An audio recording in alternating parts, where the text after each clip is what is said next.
গল্পের নাম প্রবাসীর স্ত্রীর মৃত্যু। মেয়েটির স্বামী 2-3 বছর হয়ে গেল প্রবাসে চলে গেছে। মেয়েটি একটি কঠিন রোগে হঠাৎ মারা যায়। এই খবরটা শুনে মেয়েটির স্বামী বাড়িতে আসে। মেয়েটি জানাজার জন্য গোসল করিয়ে শেষ বিদায়ের জন্য তাকে গাড়িতে ওঠানো হয়।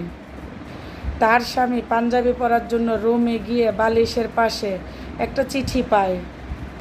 তাতে লেখা ছিল, আমার মৃত্যুর খবর পেয়ে স্বামী যদি তুমি আসো তাহলে আমার একটা কথা রাখবে। সবাই যখন আমায় কবর দিয়ে চলে যাবে তখন তুমি কিন্তু চলে যেও না। আমার কবরে তুমি অনেকক্ষণ বসে থেকো, কেননা অনেক দিন তো তোমাকে দেখি না, তোমাকে এতটা কাছে পাই নাই। তোমার সাথে যে